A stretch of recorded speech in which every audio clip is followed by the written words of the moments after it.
Oh, hello. I was just reading Microwave Cooking for One. Hi, my name is Jonathan Weber, and I am the Deputy Director of Florida Conservation Voters. And thank you so much for joining me today to talk about the 2020 U.S. Census. I'm broadcasting from my home today in beautiful Tallahassee, Florida. The FCV offices are closed this week in response to the COVID-19 pandemic. I sincerely hope that everyone is doing well and taking care of themselves, their family, and certainly their neighborhood and community. I think this is a great time for all of us to make sure we are sticking together. If anyone, of course, ever wants to say anything about that, please, make sure you're contacting out to FCV, and if anything we can do to help in any way, of course, we're all ears. And we are working from home. I'm broadcasting today, of course, to talk about the census. We all need a little levity, so I was trying to brainstorm various ways which I can make the census chat fun. At one point, actually, this whole morning, I was working on like a rap I could do, like the Census Rap 2020, but it really, you're welcome that I'm not doing it. It didn't come out great. Maybe another time. But anyway, I wanted to talk about the census because today I actually filled out my census form. I got this in the mail. I don't know if you've seen this yet, but you should check your mailbox for a letter from the census. I've actually received two at this point in time, which is great. So this morning I filled out the census myself. It is super easy to do, and I recommend you do it. It took me less than 7 minutes the entire time. But first, let's talk a little about why the census is important, okay? I mean, the census and the legalities and policies surrounding it is dense. I'll try to cover as much as possible today, but I do want to hear from you. If you comment with your questions, we'll address them as we go, and at the end, whatever I can do. So I remember some news last year when the Trump administration attempted to add a question about citizenship status on the census form. I want to make this very clear, okay? That question has not been included on the census in something like 70 years, and the reason it was removed back then is because it could lead to people not completing the form, even if they are legal residents. The point of the census is to get an accurate count of everyone living in the United States for reasons I'll get into in a bit. Fortunately, the U.S. Supreme Court blocked the Trump administration, and that question is not on the form, okay? So please make sure that if and when you are talking to your friends and neighbors about the census, you make it clear that by no means will there be any kind of citizenship question on that form, okay? Not a question going to be asked. If for any reason you feel uncomfortable completing it or you're worried about your rights, you can call the Lawyers Committee for Civil Rights at Law, which is 888-COUNT-20, so 888-COUNT-20, and NALIO at 877-EL-CNSO. Okay, and one more thing to be clear. So this is actually the law about the census, okay? So I'm going to read, this is actually directly from the census.gov website. Federal law protects your information. The U.S. Census Bureau is bound by Title 13 of the United States Code. This law not only provides authority for the work we do, but it also provides strong protection for the information we collect from individuals and businesses. As a result, the Census Bureau has one of the strongest confidentiality guarantees in the entire federal government. It is against the law for any Census Bureau employee to disclose or publish any census or survey information that identifies an individual or business. This is true even for interagency communication. The FBI and other government entities do not have the legal right to access this information. In fact, when these protections have been challenged, Title 13's confidentiality guarantee has been upheld. So now that we understand a little bit that this is definitely a protected information, I should encourage you more and encourage your friends and family to make sure that they are filling out the census when they can. So what is this census deal anyway? Which was how my so there's some really, really good points that I'm going to get to right now. Excuse me. And now I've adapted these points from PBS NewsHour, which is still, I think, one of the premier American journalism websites. So if you don't watch that, I recommend you do. But the first one is apportionment. Apportionment means the state population counts from the census are used to reapportion seats in the U.S. House of Representatives. This is also true for the state legislature as well. No state has permanent claim to their current number of assigned House seats. State population counts determine how the 435 seats in Congress are split across the 50 states based on each state's share of the national total. After the 2020 census, southern and western states are expected to gain seats and political clout at the expense of states in the Northeast and Midwest. As a result of population changes between 2000 and 2010, seats in the House of Representatives.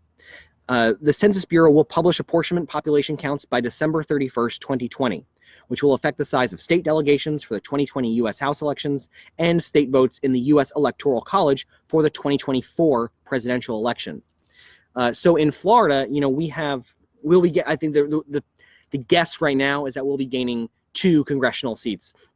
No one knows exactly where those seats are going to be. I'm sure one of them will be directly smack dab in Central Florida somewhere for sure, and we'll have to wait and see kind of where the rest of it shakes out. I'm sure there's some map gurus out there who have already done that work, honestly. So that's great. It means Florida is going to get a little bit more clout, like I just said, and it means that our Florida issues, in theory, will get a little bit more priority up in D.C., which I think is great. So what does it mean for the state legislature? You know, obviously the same. There's 160 legislative members, 120 in the Florida House and 40 in the Florida Senate. Those numbers will stay the same, but what they're going to have to go into redistricting, right? That will happen in the 2021 legislative session. Oh no, I'm sorry. Yeah, 2021 legislative. They'll start that process then, and it'll count for the 2020 election. State and local officials use the census results to help redraw congressional, state, and local district boundaries to contain roughly equal numbers of people to ensure each person's voting power is closely equivalent, meaning the one person. The Census Bureau will publish redistricting data no later than March 31st, 2021, 1 year of Census Day. Okay, so now that we've kind of figured out, like, you know, the core aspect of our republic, our, you know, democratic republic, which is our nation, is that, you know, there's fair representation among the many states. That is true at the state level, and the census helps us figure that out. Of course, that's where, you know, the tricks come into play in redistricting. You know, gerrymandering is one of the words they use. Some people call it gerrymandering. Did you know that? Gerrymandering. I say gerrymandering. But anyway, so that is definitely an issue that everyone is concerned about, I think. And FCV, I assure you, will be as involved in that process as we possibly can be to make sure that we get fair maps and fair districts for everyone. End right there. That's our goal. You know, personally, I think there's a lot of good research talking about independent redistricting commissions. In Florida, we don't have maps are drawn by the Florida Senate, and it's kind of a convoluted process a little bit that personally I wish was not left to any party to ever understand. I don't trust any political party to not do something in their own self-interest. Having independent board go, that's my personal opinion, just letting you know. So after we get the redistricting done, so another great thing that this does is helps get money to states and localities from the federal government. Totals help determine the amount of funding that state government, federal government for the next decade. Okay, so that's 10 years of funding that is on you and all of us filling out this form. Okay, Census Bureau distribute more than $675 billion in federal funds to states and local communities. Education programs. That was during fiscal year 2015. That's 1 year. Okay, we're talking about 10 years. Accurate census counts ensure that funding is equitably distributed for numerous programs such as Medicaid, highway planning, construction, special education grants to states, the National School Lunch Program, Head Start. I mean, there's just so many programs that are dependent on an accurate.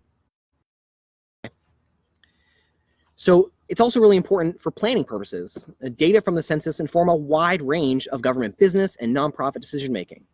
Governments and nonprofit organizations rely on census data to determine the need for new roads, hospitals, schools, public sector investments.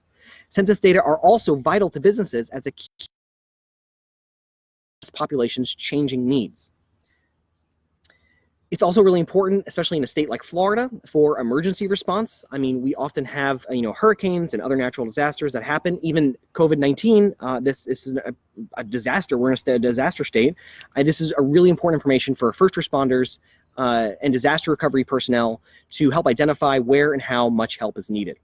Similarly, demographic details from the census assist doctors and public health and personnel in everything from tracking disease outbreaks to improving child health. So again, I mean, it's so important. And then kind of the last issue I'm going to talk about for why this is so important, it's a base for federal surveys. Census data provide a population base for dozens of other federal surveys. The Census Bureau's Population Estimates Program uses census data in combination with birth, death, and migration data to produce an annual population and housing unit estimates. These estimates are then used as population controls for the American Community Survey, Current Population Survey, and many other federal surveys, so that the numbers of housing units and people in certain categories agree with the Census Bureau's official estimates. So you can see this is really a core aspect of our republic, and the functioning of our society is really all rooted in an accurate and reliable census count. So what can you do to help? Number one, of course, fill out the form. It's super easy. You get your form, and it has a website. It's my2020census.gov. Okay, this is the first year that they're doing it all online. Well, the first phase is all online. You can do this whether you got this letter or not. I got mine, and mine came with a census ID number, which is linked to my address here at my house. So what that means is I went in and I typed in my census ID, and up popped my address. And it said, like, oh, who's living in this house? So I said, me, my wife, and my son. I wanted to put my dog, but they wouldn't let me put my dog. So, oh well, that's a 2030 census problem. Anyway, so I tried to do those three things. I did those three things, and they ask you the age, and that's really about it. Oh, they ask you your nationality information if you're interested in giving that, and you do it. It's done in 7 minutes. You can do it from your phone. I did it from my desktop, but it is really easy to do. Again, you do not need this special number on the paper to fill it out. You can go there and just push the button that says D number, and they'll let you do it, right? Because they need it. So number one, fill out the form. Number two, why don't you call your friends? I mean, talk whatever you can do, especially during this time of social distancing where we're not spending too much time and say, hey, hey, mom, or hey, neighbor, uncle, about the census yet? Did you get your form in? Totally do it. It's easy. You can do it from your phone. In fact, you might even be able to do it on right? You just do it right there and talk them through it. Again, less than 7 minutes it took me. So talk to your family, talk to your coworkers. A lot of us are working via Slack and other, instant messaging apps. You might want to throw the link in there, which is my2020census.gov. One more time. You can also talk to your neighbors if you can. I mean, no, we're not supposed to be too close, but you can talk to them. Anybody, even that one neighbor that you don't even really remember his name, but you wave to him every time. Oh, hey, Al, Bill. Well, hey, census.gov. You should tell them to go there. The UPS guy, the neighborhood butcher, the milkman, whoever will listen to you, get them to fill out the census form. So here's an idea that I had earlier this morning. So I grew up in South Florida, which is, the land of condos and apartments. And I lived in numerous condos and apartments. And anyone who lives in a condo or apartment knows that it's often a very tight-knit community of people who are watching your every move in a lot of ways, right? I remember one time when I was a kid, I was playing in the parking lot, and I was hopping from those concrete, where in the parking spot concrete thing where it stops your car from going too far. I was hopping from concrete thing to concrete thing, and I got yelled at for like 15 minutes from this lady. That lady was not nice. But even though she wasn't nice, I'd still tell her, hey, fill out the census form. Not nice lady. You still count. You're important to this society. So if you live in a condo apartment, another great thing you can do is usually next to the mailbox area there where you get your mail every single day, there is that board, right? And there's like all sorts of weird things on there that you probably ignore every single time. There's like menus on there from takeout restaurants from 1988, just weird things up on that cork board. Here's a great chance to redo the cork board if you want. You can go into your Word document or whatever it may be and just type up something that says, hey, dear neighbors, please make sure you fill out your census form. It's all online this year, and then put in big, bold letters in Comic Sans or whatever kind of typeface you want, and say, my2020census.gov. Go. Be counted. It's really important. I think that corkboard or caulkboard is often underused, so I recommend that. So one thing in the comment section, you will see a picture. It's a graphic, and you just print that out, and you can put that on the board. Super easy. It's in color, so in theory, as someone walks by, someone might see it and might attract their eye as they're getting their junk mail out of the mailbox. And when you talk to people, tell them to make sure they're looking for the letter in their mail. And then the next thing you have to do is fill it out, and then tell 3 people they possibly can to fill this out as soon as they can. So there is more about the census you can learn. We have a YouTube playlist called Census 2020. You can find that at fcv.rocks/census playlist. We will also populate that into the comment section. If I ever get around to filming my census wrap, the census wrap 2020, that will definitely go in there. But I got to work on it a little bit. So I'll definitely do that for you. So all Florida residents should complete a self-response to the 2020 census. Make sure you find it at, again, my2020census.gov. So I'm going to transition over here to the comment section and see if there are any questions. Looks like there's not, which is good. So why was I reading microwave cooking for one today? And the reason is because I really like microwaved flounder vermouth. God, microwave flounder, what could be more delicious? But the reason it's important for today is because all these recipes in here are for one person, okay? One person who microwaves their dinner, okay? So if you're having 2 people over, you need to adjust your recipe, which all comes back down to the census, and why it's so important is that you need to know how many people are coming over for dinner, how much fish do you need to microwave before your friends come over for dinner. That's what the government wants to know. How much fish do we need to microwave for the populace of the United States? Ready this morning, that's what I was thinking about. Microwave cooking for one. By the way, I won this. By the way, I want you to know that. Okay, so I will leave it open for a second to see if there are any other comments or questions. I have monarch butterflies in my backyard. I know there are people, monarch butterfly fans. I can tell them to fill out the census, but it'd be more enjoyable if someone else would comment or something.